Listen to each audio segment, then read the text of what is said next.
Welcome to the Great Detectives of Old Time Radio from Boise, Idaho. This is your host, Adam Graham. If you have a comment, email it to me, box13@greatdetectives.net. Give us a call, 208-991-4783, and follow us on Twitter at Radio Detectives. Well, today's episode is brought to you by the support of our listeners. Thank you so much for all your support. And it's time now for today's episode of Sherlock Holmes. I mentioned that the episode in between this week's show and last week's was missing. So we're going to pick it up from April 2nd, 1948 with The Sinister Crate of Cabbages.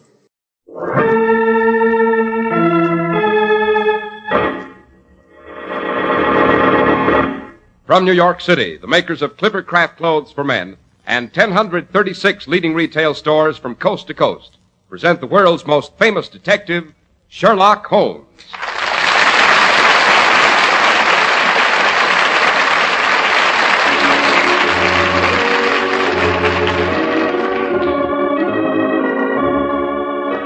Tonight's story, The Adventure of the Sinister Crate of Cabbages.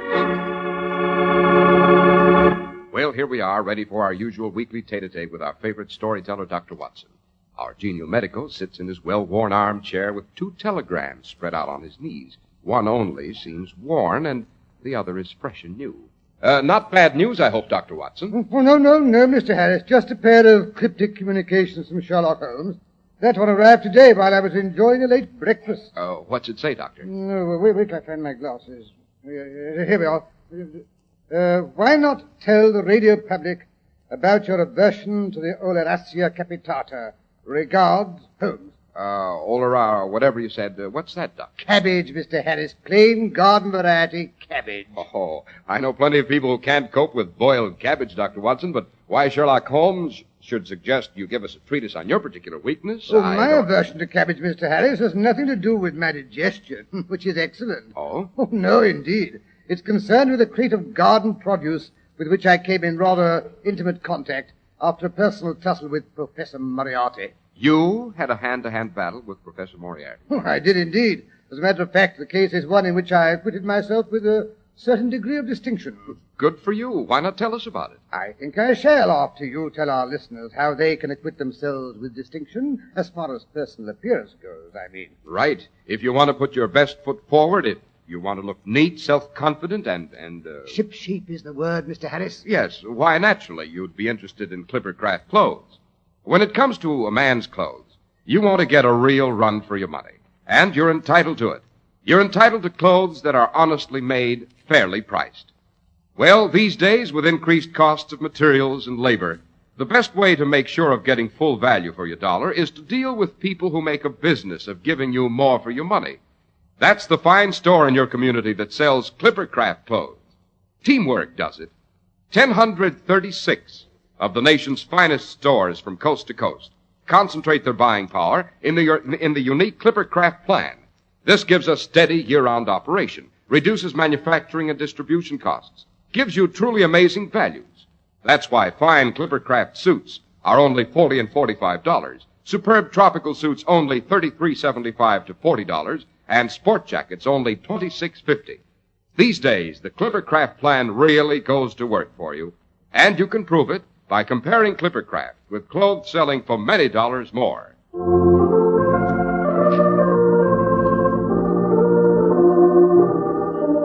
And now, Dr. Watson, how about that struggle with Professor Moriarty that developed into such a dislike for cabbages? Yes, it was shortly after my marriage. Mary and I were seated at breakfast one fine spring morning when the maid brought in a telegram. This one here, to be exact. It reads, have you a couple of days to spare? Have just been wired for from west of England in connection with Upper Tottenham mystery. If convenient, meet me Paddington at 11:15. If inconvenient, come all the same. Holmes. What did your wife say to the summons, Doctor? Oh, she urged me to go as usual. I suspect she was even more interested in Holmes' cases than I was. Consequently, in no time at all, she had me hustled into a cab with a hurriedly packed valise, and away I rattled to Paddington Station. I suppose you arrived long before Mr. Holmes. No, on the contrary. I found him pacing up and down the platform, his tall, gaunt figure made even gaunter and taller by his long travelling cloak and close-fitting cloth cap. As it turned out, the train was not too crowded, and by dint of giving the porter a scandalously large tip, Holmes managed to obtain us a first-class carriage to ourselves. The autocrat as usual. Oh, quite. He acknowledged my presence with a snort and surrounded himself with an immense litter of newspapers and periodicals. Among these he rummaged and read until we had passed Reading. Then he suddenly rolled them into a gigantic ball and heaved them up onto the rack.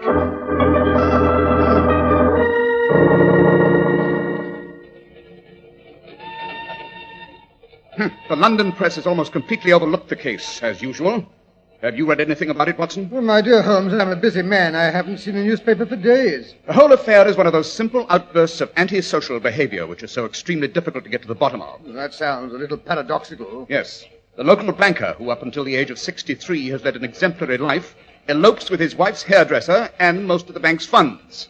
The vicar at St. James's, Tottingham's most conservative church, kicks over the traces and joins a band of gypsies. The president of the Ladies' Temperance League delivers a speech on the joys of Bacchus on the village green. And the head of Miss Mellish's select seminary has taken to moonlight bathing in her shift. Good Lord. Yes. How would you go about explaining such an epidemic of unconventionality? Well, that sounds like a pack of horses that has gotten into a patch of local weed. That explanation is not as fantastic as it sounds, my dear Watson. Holmes, you're not serious. When the mayor of Upper Tottingham called for help from Scotland Yard, they were inclined to pooh-pooh the whole affair, until I suggested that Inspector Lestrade send down one of his bright young men to have a look around. I suggested they search for a hoard of a certain rare and little-known Oriental drug, which has the curious habit of taking away the willpower of anyone who takes or is given a dose of it. Sounds like one of the hypnotics. It is, Watson. In the hands of a reputable doctor, it can do much to relieve hysteria and depression. If administered by a scoundrel, it's capable of doing great harm. Oh, yes, but who would want to? My dear Watson, there are unfortunately a great many people with warped minds who delight in instigating mischief, or worse. Well, to make a long story short, young Balcom, the man Scotland Yard sent out to investigate, sent word yesterday in code that he'd found something suspicious. Not only has he discovered a cache of the stuff, but he believes it's now being shipped to some laboratory in London. In other words, Upper Tottingham's just the proving grounds for a much larger and more sinister project. Oh, so you decided to come and investigate yourself, Exactly. Eh? But better get your coat on, Watson. The next stop's ours. Just a small way station. Upper Tottingham itself's half a mile away. Hello, what's up? You all right, Watson? That's a fine way to stop a train. Nearly broke the bottle of iodoform I carry in my hip pocket. No wonder you smell so antiseptic these days, Watson. Well, the practicing doctor never knows when he's going to need his iodoform. I came away in such a hurry I forgot to leave it behind. Hey, you've got a doctor. You've got a doctor on the train. Someone's running back along the tracks. There's been an accident. I suspected as much. I say there, my good man, I'm a doctor. Thank God for that. A man's been hurt, run over. He's under the engine. But I'll be right along. Oh, confound these doors, the way they lock me. Up these compartments blasted. I can't get out. I've got to crawl through the window. Calm yourself, Watson. You forget I can manage any lock. All I have to do is use this little tool and open sesame. Oh. After you, my dear Watson.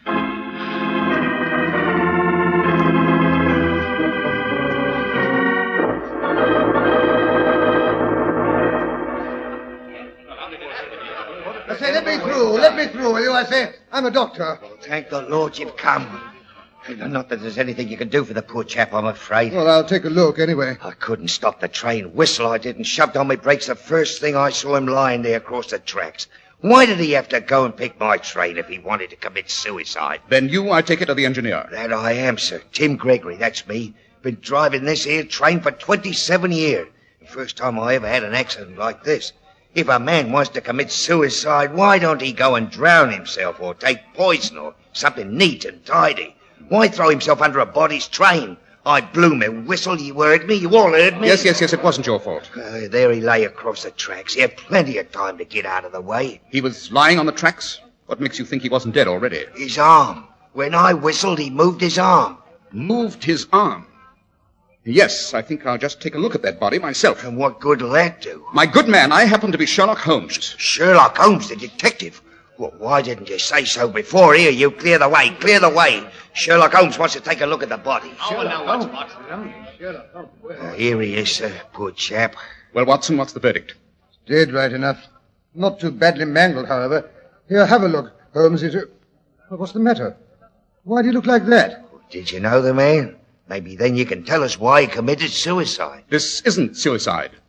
It's murder. Murder? But that's ridiculous, Holmes. There are no wounds except those made by the train. And yet he was unconscious when the train ran over him. He must have been. You mean drugged? But there's no smell of chloroform, no sign of drugs. The pupils of his eyes are neither dilated nor contracted. Maybe if you look in his pockets, you'll find a clue. I doubt it. Well, here's his wallet. No identification papers. No, there wouldn't be. But there's quite a bit of money. And his watch is here in his pocket. At any rate, it wasn't robbery. What makes you so sure it wasn't suicide, Mr. Holmes? His glasses. But he isn't wearing glasses. Exactly. Young Balcom always wore glasses. Couldn't walk 2 feet without them. Balcom? You mean this is young Balcom from... The land agent who was going to show us the property we were interested in. Yes, Watson. Good Lord. Yeah, but look here, Mr. Holmes. Even if he wore glasses, they could hardly be on him now. Why, they'd have been knocked off and crushed like as not. And the fragments of glass would be scattered about. There is no broken glass and no rims.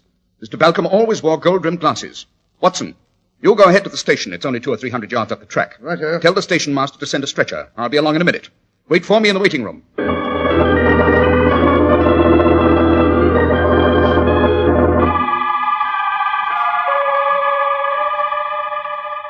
A deserted little station. Looks as if a good wind would blow it over. I say, station master. Hey there, I say, station master. Probably gone on down to have a look at the accident. Hello. This platform is crowded with crates. Crates of cabbages. From the looks of it, Upper Tottenham could be the cabbage-producing centre of the world. Phew, I feel a bit dizzy. Oh, probably too much sun. All that blood. Stupid of me. Doctor should be used to blood. Oh, I'd better go into the waiting room and sit down for a bit. Door's open. Looks cool in there. Deserted as the tomb. Smells musty in here. Everyone's gone down to enjoy the accident. What a rotten way to spend a beautiful day. Sit down, Watson, old boy. Stop thinking about it. Over there on the bench. Hello? Stepped on something.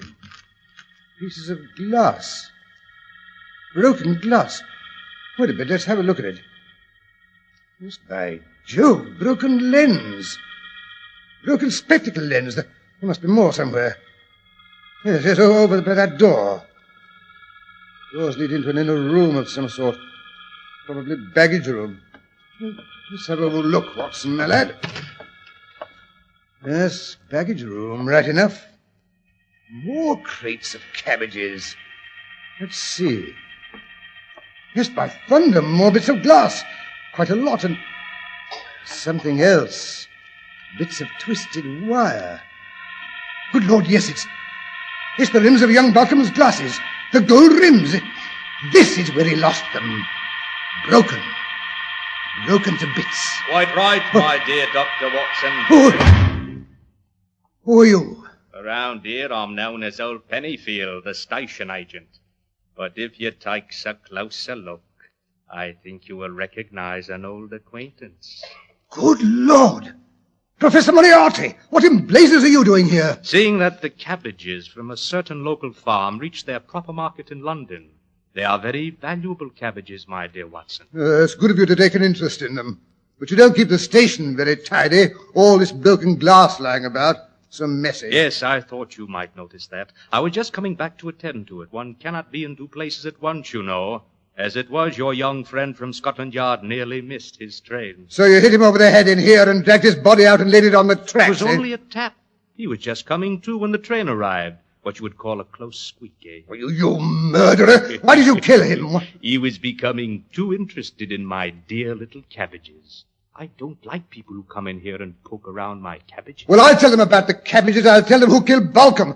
I'll tell them you're the notorious Professor Moriarty. Oh, no, you won't, my dear Watson. Oh, I wouldn't try to kill me if I were you, Moriarty. I'll shout the house down. There's quite a crowd gathered. They'll hear me down by the train. You wouldn't have time to dispose of the body before they came pouring in here. Led by my friend Sherlock Holmes, Don't too. alarm yourself, my dear Dr. Watson. I have no intention of killing you. Oh, no, I'm not that stupid. Oh, well, now you're showing some sense. No, I shall reserve you for another purpose. You shall be my prize guinea pig. What? You may have heard of my little experiments down here. The banker who eloped, the minister who became a gypsy. They served as the first examples of my new process. What's that? I have perfected a new drug. It can remove a man's willpower. It makes his conscience, his sense of right or wrong, completely inoperative. I shall take you to my laboratory in London, where I shall remove your willpower. Yes, I have come far in my study of the human brain. I can remove your willpower as easily as I can remove your tonsils. Now look here, you scoundrel, Don't be perturbed. I shall allow you to retain your own personality. In fact, I can promise you that you will be back among your friends inside of, shall we say, 5 days. The only difference will be that you will have no scruples about reporting everything to me, particularly the activities and investigations of our mutual friend, Mr. Sherlock Holmes. I won't do it, and you can't make me. You have very little choice. Oh? Well, I'll yell the roof off. You've missed the chance for that, I'm afraid. Yes, I was waiting for the 4:10 train to pass through. Here she comes. Yell your head off.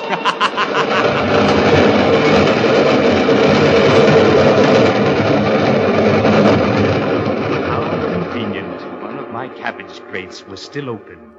How neatly the good doctor fits inside. Ah, so cozy. Looks quite comfortable. Now a few cabbages to cover him up, so he won't catch cold.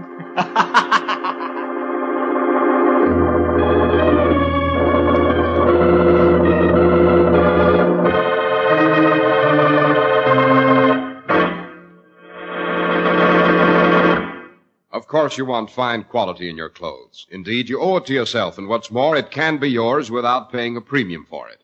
Because we concentrate on giving you outstanding value, you can't go wrong at the fine store in your community that sells Clippercraft clothes. We planned it that way a long time ago. Your local independent store is part of the remarkable Clippercraft plan, the plan that concentrates the buying power of 1,036 of the nation's greatest stores from coast to coast. That's why you can buy beautifully tailored suits at only $40 and $45, handsome tropicals at only $33.75 to $40, and sport jackets at only $26.50. Yes, selling expensive clothes at inexpensive low prices at the nation's finest stores is the great big idea behind the Clippercraft plan. That's why men who know insist on Clippercraft clothes. So be sure to visit the Clippercraft store in your city. And remember, that's one of the 1,036 leading retail stores across the nation, where courtesy and friendly service are always yours. The store that is proud to add its fine name to that of Clippercraft clothes in the label of your suit, topcoat, sport jacket, and tropical. And remember also, not every pattern is always available in your size, but keep on trying. It will pay you to wait for Clippercraft clothes.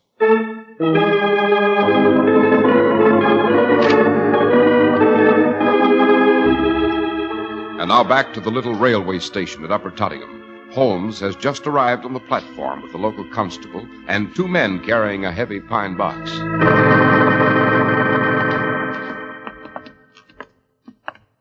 Thank you, Constable. Have the men put it there. Yes, sir. Hey there, lads. Put the coffin there on the platform so Mr. Sherlock Holmes can take it up to London by the next train. Right, easy now, Robert. Cut him. That's it. It do seem such a pity. You coming down here on purpose to see the poor chap, Mr. Holmes. Worried about something special? One of your cases, perhaps? Nothing like that, I'm afraid, Constable. Just a friend of mine going to show me a piece of property he thought I might be interested in. Then why do you suppose he had to go and get melancholy and do away with himself at a time like that? I'm sure I wouldn't know. I say, would you be good enough to step inside the station and see if you can find my friend, Dr. Watson? With pleasure, Mr. Holmes, sir. What would he look like now? Rather settled sort of chap. Top hat, slight moustache, getting a bit portly. Oh, yes, he had a flower in his buttonhole. Married man. His wife grows pansies and stuff. Righto, Mr. Holmes. I understand, sir. Waiting room's empty as my pocket. Hey, you station master. I say, Pennyfield. What you want now? I'm busy counting up before the night man comes on. Have you seen a fat man about? Top hat with a pansy in his buttonhole? I have that. Said he was a doctor. Said he'd been to see the man they killed. Told me all about it. Nasty accident it must have been. Well, it wasn't nice. Yes, must have been right unpleasant. He acted like it had turned his stomach. So I told him why not have a bit of a lie down over there on the bench by the window. But the bench is empty. Where's he gone off to? How, didn't I tell you? Well, when the 412 came along, I helped him aboard. He said he'd best be getting back to London. Said to tell his friend Mr. Sherlock Jones not to wait for him. Sherlock Holmes, you ninny, not Jones. The Mr. Sherlock Holmes. Who's he? The greatest detective in the world, that's all. Why, he can deduce your whole life history by looking at your pocket handkerchief. Well, then why don't he come and deduce his friend has gone back to London when he sees me waiting room's empty? He's got more important things to do, that's why. He's taken the victim of today's catastrophe back to London in a pine box. Seems he was an acquaintance. Well, he'll have a bit of a wait. There won't be another train until the 6:10. Well, I'll go tell him. Right. Mr. Holmes, sir. Yes, Constable? It seems your friend Dr. Watson got tired of waiting and went back to London by the 4:10. Confound it, why do you suppose he did that? Well, the station master said he looked a bit wonky. Sent word you wasn't to wait for him. That's not like Watson. To leave me sitting here alone with a coffin. By the way, how long do I have to wait for the next train up to London? Well, I'm afraid there won't be one along until the 6:10. That's a bit of a wait, sir. Maybe you'd step down the road and have a dish of tea with me and the missus. She'd be that bucked up to be entertaining Mr. Sherlock Holmes. Thank you, Constable, but it's not possible, I'm afraid. Well, why not, sir? You've got a good hour and a half wait. I know, but I can't leave the body. I don't want anything else to happen to it. Good Lord, what else could happen to it? I don't know, Constable. I don't know. But I have a very definite suspicion that today's adventure isn't finished.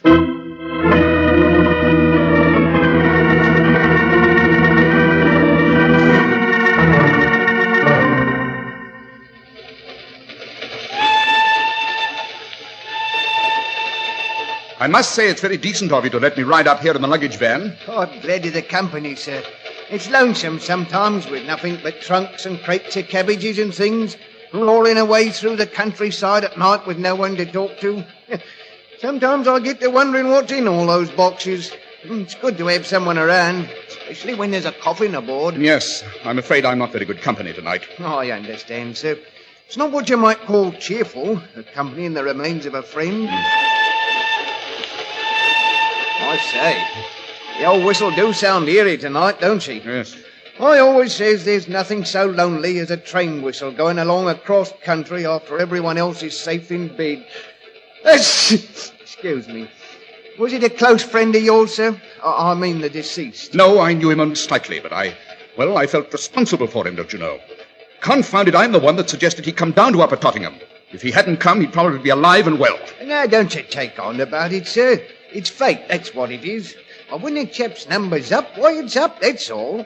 I was wondering if... It's a bad cold you've got there. No, it's not a cold, sir. It's just that whenever they ship those full cabbages up from London, they makes me sneeze. Aha! You're probably allergic to cabbages. What's that? A new theory of sensitivity I'm working on. Mark my words, in a few years from now, people will be bragging that they're allergic to all kinds of things. Wait, Scott, aren't there enough plagues in the world now that you scientific chaps have to go and think up more?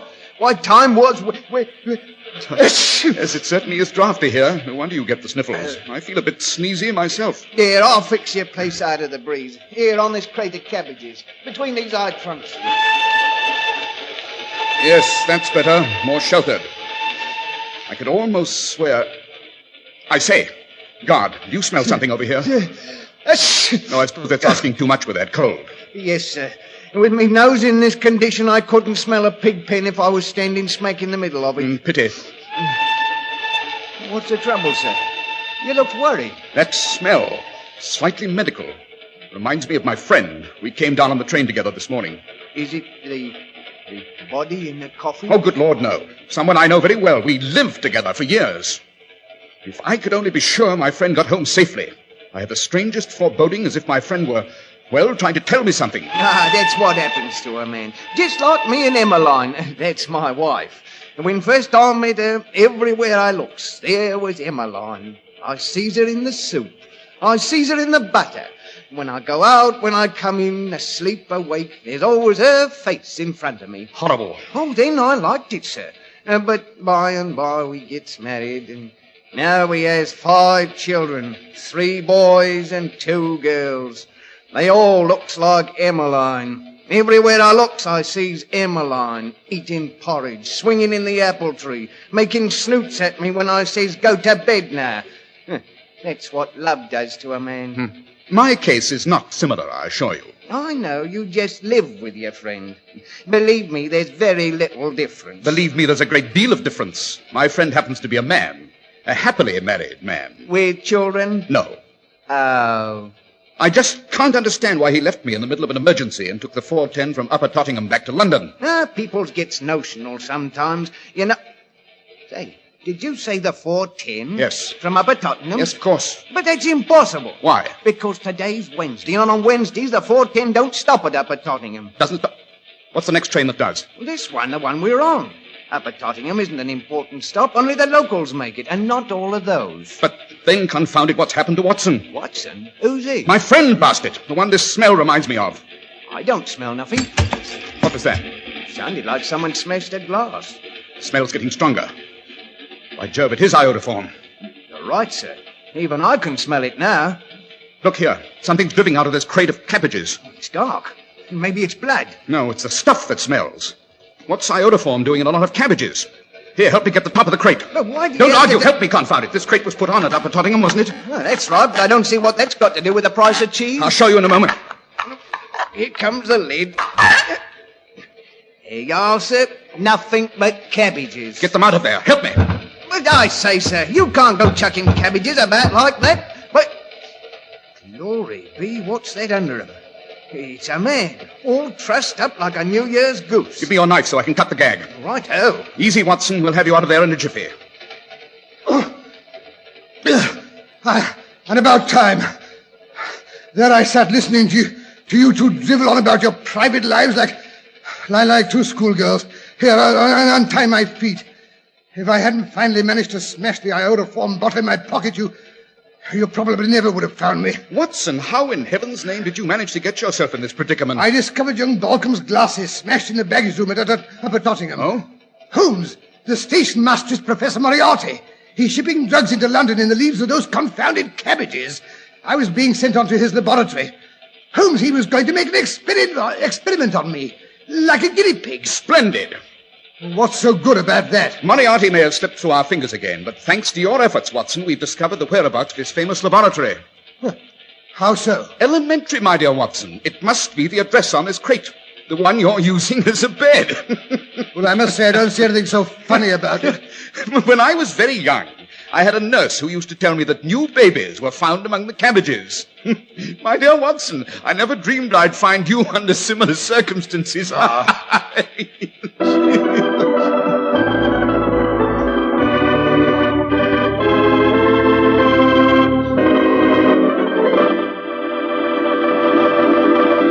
Well, that was an experience, Dr. Watson. No wonder you don't like cabbages. Yes, I did acquit myself rather well under the circumstances. Don't you think so, Mr. Harris? Oh, brilliantly, Dr. Watson, brilliantly.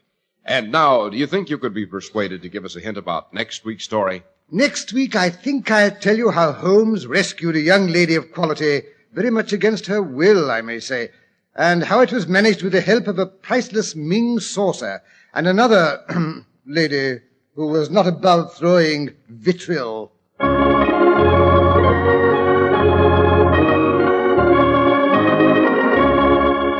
The makers of Clippercraft Clothes and 1,036 leading stores from coast to coast have brought you another in the new series of broadcasts featuring the world's most famous detective, Sherlock Holmes. Our stories are based upon the character Sherlock Holmes, created by Sir Arthur Conan Doyle. Sherlock Holmes is played by John Stanley, Dr. Watson by Alfred Shirley, and the dramatizations are by Edith Miser. Sherlock Holmes is produced and directed by Basil Lochran with special music by Albert Berman.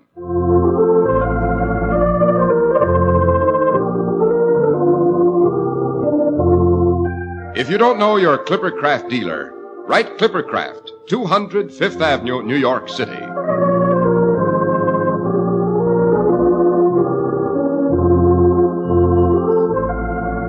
Be sure to listen next Sunday to Sherlock Holmes in the adventure of the illustrious client.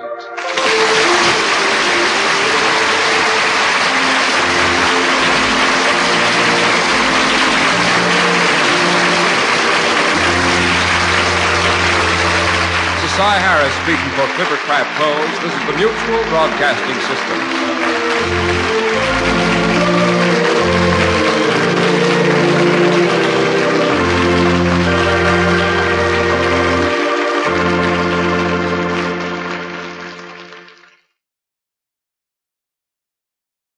Welcome back. You know, I read a review of the entire series over on archive.org, and the Sinister crate of Cabbages was listed as one that was not one of the better ones of the show and one of the least favorites. I actually think that this wasn't half bad. It was kind of a different story, definitely a different role for Dr. Watson. If there's any complaint, it's that Holmes relatively didn't do a whole lot in the series. It was really Dr. Watson's quick thinking that kind of saved himself. It would have been nice to see a little bit more mystery, but overall I found it pretty enjoyable. All right, well, we turn now to listener comments and feedback. CT86 leaves a review, says Sherlock Holmes is a really wonderful program. Adam adds great content to all of his programs. Well, thanks so much for your favorable review of the podcast. It's much appreciated. Well, that will actually do it for today. Reminder, Old Time Dragnet podcast. We continue through the entire Dragnet series. Episode added every Saturday, radiodragnet.com.